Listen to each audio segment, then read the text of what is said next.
नमस्कार साथियों, स्वागत है आप सभी का फिनिक्स जीपीएससी पर। और आज हम देखने वाले हैं इसमें जनवरी के दूसरे सप्ताह पर बेस्ड यानी 12 से 18 जनवरी पर based Chhattisgarh current affairs MCQ format में। तो चलिए बिना किसी देरी के आगे बढ़ते हैं। छत्तीसगढ़ में बायोडायवर्सिटी पार्क स्थापित करने के लिए किस स्थान का चयन किया गया है? तो छत्तीसगढ़ में यह पहला ऐसा बायोडायवर्सिटी पार्क होगा जिसे स्थापित किया जाएगा, और यह स्थापित किया जाएगा स्थान खड़का में। यह जो खड़का है जिला जगदलपुर में स्थित है, और यहाँ पर 479 हेक्टेयर वन क्षेत्र में ऐसा बायोडायवर्सिटी पार्क स्थापित करने की योजना बनाई गई। तो हमारा सही उत्तर यहाँ पर हो जाएगा ऑप्शन सी। राजिम कुंभ कल्प मेला 2026 का आयोजन कब किया जाएगा? तो यह आप जानते होंगे माघ के मेले में आयोजित किया जाता है। तो यह आयोजन होगा 1 से 15 फरवरी 2026। हमारा सही उत्तर हो जाएगा option C is the right answer. ऐसे कुछ उत्सवों, कुछ मेला के आयोजन तिथि का आपको डेट याद रखना होता है जो इंपॉर्टेंट होते हैं। सभी के याद रखने की जरूरत नहीं, पर जो मेन होते हैं जैसे सिरपुर महोत्सव है, राजिम कुंभ कल्प मेला है, और भी ऐसे जैसे भोरम देव महोत्सव है, ये कुछ इंपॉर्टेंट होते हैं जिनके आपको याद रखने होते हैं। बिल्कुल इजी से क्वेश्चन कई बार बन जाते हैं, और वह आपको बहुत ही आसान रूप में 2 नंबर दिला सकता है किसी भी एग्जाम में।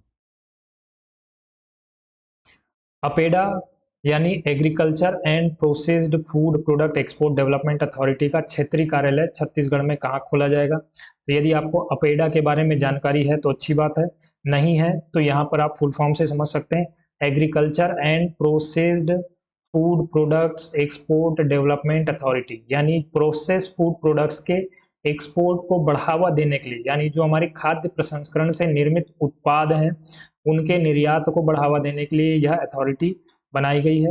और चूंकि छत्तीसगढ़ सरकार द्वारा बहुत सारे जिलों में खाद्य प्रसंस्करण यानी फूड प्रोसेसिंग इंडस्ट्री को बढ़ावा दिया जा रहा है, इसलिए अब इसका भी क्षेत्रीय कार्यालय छत्तीसगढ़ में खुल रहा है। तो यह पहला क्षेत्रीय कार्यालय खुलेगा जिला रायपुर, राजधानी रायपुर में। तो हमारा उत्तर हो जाएगा ऑप्शन डी। छत्तीसगढ़ युवा रत्न सम्मान 2025 में एस्ट्रोफिजिक्स में सबसे कम उम्र के वैज्ञानिक एवं एनएएसओ ओलंपियाड में स्वर्ण पदक विजेता के रूप में किसे सम्मानित किया गया है? तो यह देखिए, छत्तीसगढ़ युवा रत्न सम्मान की घोषणा हुई थी पिछले साल कि यह सम्मान प्रदान किया जाएगा 15 से 29 वर्ष तक के जो युवा हैं छत्तीसगढ़ में, वो इसके लिए पात्र होंगे। और यह जो है हमारे 8 श्रेणियों में प्रदान किया जा रहा है। 8 श्रेणियों में प्रदान किया जा रहा है, और इन 8 श्रेणियों में एक श्रेणी है, एक वर्ग है युवा। युवा श्रेणी में, तो यह युवा श्रेणी में ही इस उपलब्धि के लिए सम्मानित किया गया है। एस्ट्रोफिजिक्स में एक तो ये सबसे कम उम्र के वैज्ञानिक रहे हैं, और एनएएसओ ओलंपियाड में स्वर्ण पदक विजेता भी रहे। तो इस युवा श्रेणी के लिए सम्मानित किया गया है छत्तीसगढ़ युवा रत्न सम्मान से पीयूष जायसवाल को। तो option B is the right answer. Chhattisgarh युवा रत्न सम्मान के अंतर्गत संगठन श्रेणी में किस संस्था को सम्मानित किया गया है? तो यह भी एक श्रेणी थी, संगठन श्रेणी, इसके अंतर्गत सम्मानित किया गया है युवा शक्ति समिति को नहीं, युवा चेतना मंच नहीं, युवा स्टार सेवा समिति जो कि धमतरी बेस्ड है, एक समाज सेवा समिति है, उसे सम्मानित किया गया है। तो option C is the right answer. फिर यह भी कुछ श्रेणियां हैं उसी सम्मान की, छत्तीसगढ़ युवा रत्न सम्मान की। तो यह श्रेणियां हैं, और इस श्रेणी अंतर्गत किनको सम्मानित किया गया है इनसे जोड़ी मिलानी है। तो चलिए 1 बाई 1 देखते हैं। सामाजिक क्षेत्र के लिए सम्मानित किया गया है शिल्पा साहू को। साहित्य क्षेत्र के लिए सम्मानित किया गया है अमित यादव जी को। नवाचार के लिए सम्मानित किया गया है मृणाल विधानी जी को। खेल के लिए सम्मानित किया गया है संजू देवी जी को, इनको तो आप जानते ही होंगे, कबड्डी प्लेयर हैं इंटरनेशनल लेवल पे। साथ में शिक्षा के लिए सम्मानित किया गया परिधि शर्मा जी को। यानी हमारा ए के लिए है 4, बी के लिए है 3, सी के लिए है 1, डी के लिए है 2, और ई के लिए है 5। तो यहाँ पर हम देखते हैं 4 3 1 2 5, 4 3 1 2 5, ये पहला ही है। तो हमारा उत्तर हो जाएगा option A is the right answer. Project उन्नति किस योजना के अंतर्गत संचालित किया जा रहा है? तो हमको बताना है प्रोजेक्ट उन्नति इनमें से किस योजना अंतर्गत संचालित किया जा रहा है। प्रधानमंत्री कृषि विकास योजना, या फिर दीनदयाल अंत्योदय योजना, नेशनल रूरल लाइवलीहुड मिशन यानी ग्रामीण आजीविका मिशन, प्रधानमंत्री एम्प्लॉयमेंट जनरेशन प्रोग्राम यानी प्रधानमंत्री रोजगार सृजन कार्यक्रम, या फिर मनरेगा, महात्मा गांधी नरेगा स्कीम जो है। तो यह प्रोजेक्ट उन्नति संचालित किया जा रहा है मनरेगा के अंतर्गत। मनरेगा के अंतर्गत यह प्रोजेक्ट उन्नति का संचालन किया जा रहा है। यह देखिए, इसके बारे में आपको थोड़ा समझना होगा।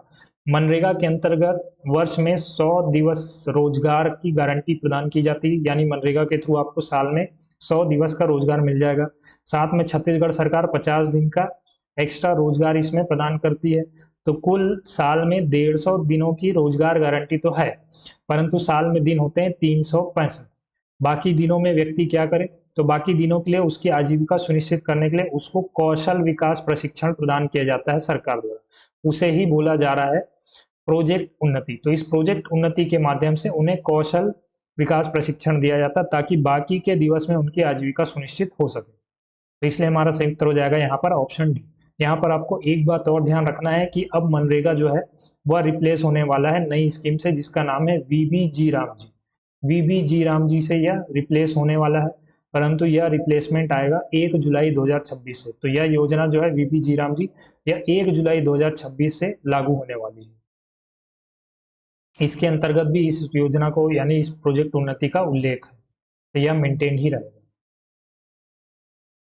प्रोजेक्ट ग्रीन पालना का मुख्य उद्देश्य क्या है, तो यहाँ पर आप नाम से इंटेलिजेंट गैस लगा सकते हैं। ग्रीन पालना की बात हो रही है यानी हरे भरे वातावरण की। तो हरा भरा वातावरण किससे होगा, वृक्षारोपण। वृक्षारोपण को बढ़ावा देना इस प्रोजेक्ट ग्रीन पालना का मुख्य उद्देश्य है। यह कैसे बढ़ावा दिया जा रहा है, तो इस प्रोजेक्ट के तहत जो शासकीय अस्पताल में प्रसव के उपरांत माताएं होती हैं उनको फलदार पौधे भेंट किए जा रहे हैं ताकि नवजात के जन्म के साथ एक नया वृक्ष का रोपण भी किया जा सके उसके नाम से। तो यहाँ पर सही उत्तर हो जाएगा हमारा ऑप्शन बी। मुख्यमंत्री उत्कृष्टता पुरस्कार 2025 के अंतर्गत ब्लॉकचेन आधारित भूमि अभिलेख डिजिटलीकरण नवाचार किस जिले से संबंधित है। तो यहाँ पर पहले इसके लिए आपको समझना होगा मुख्यमंत्री उत्कृष्टता पुरस्कार के विषय में। पहले इसके विषय में समझते हैं, फिर यह क्या लिखा है आपको समझ में आ जाएगा। तो देखते हैं मुख्यमंत्री उत्कृष्टता पुरस्कार। यह पुरस्कार हर साल प्रदान किया जाता है, हर वर्ष प्रदान किया जाता है छत्तीसगढ़ सरकार द्वारा। किसके लिए प्रदान किया जाता है, तो यह 2 श्रेणियों में प्रदान किया जाता है। एक तो होती है आपकी जिला श्रेणी के लिए, यह देखिए जिला श्रेणी। दूसरी श्रेणी होती है विभागीय श्रेणी। तो इन श्रेणियों में जिला श्रेणी में या विभागों को अपने क्षेत्र में इनोवेटिव वर्क करने के लिए या फिर इनोवेटिव आइडियाज लाने के लिए, नवाचार के लिए इनको सम्मानित किया जाता है प्रतिवर्ष।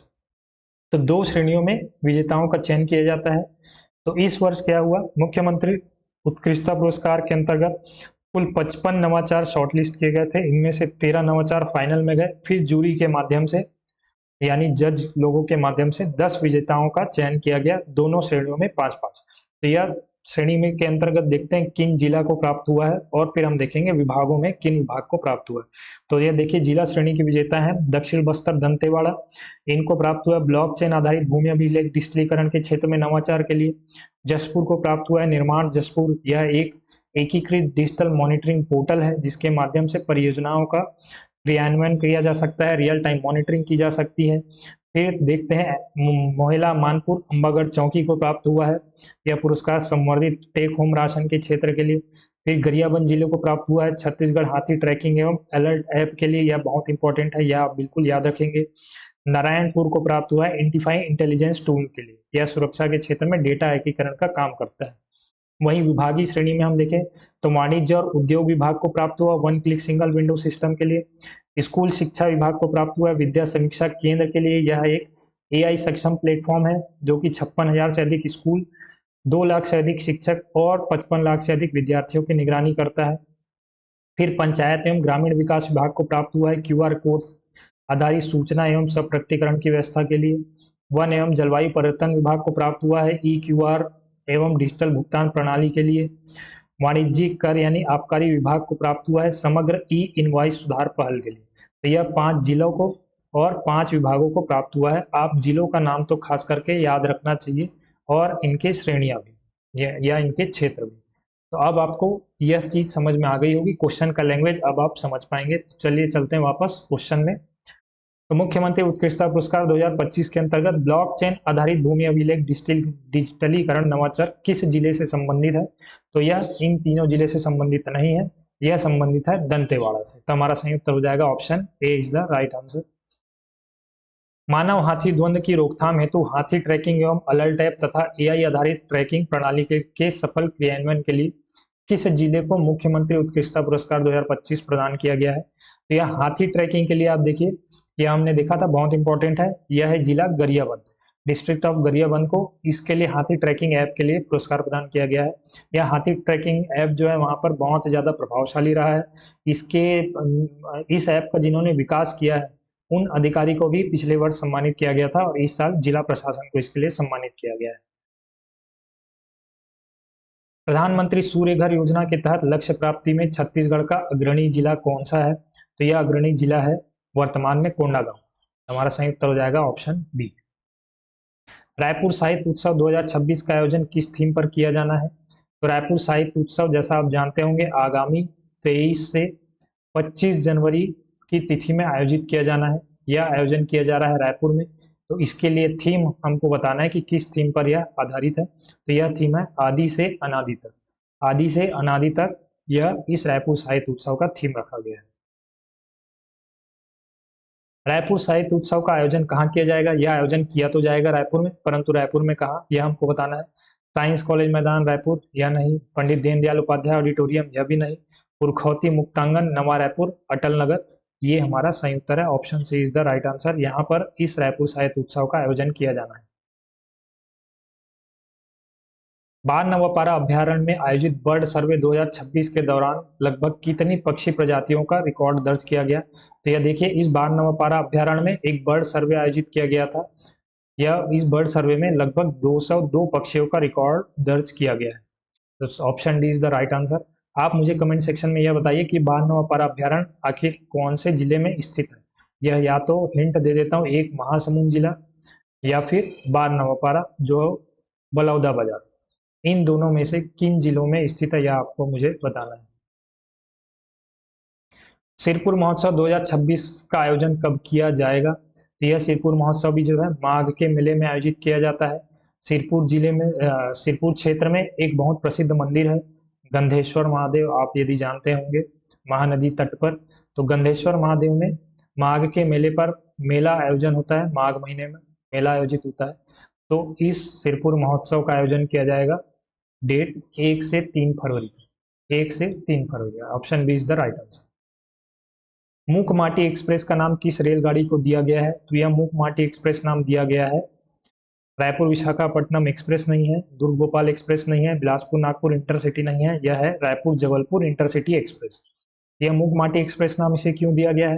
तो देखिए एक जैन संत थे आचार्य विद्यासागर जी, जिन्होंने छत्तीसगढ़ के डोंगरगढ़ में अपना देह त्याग किया।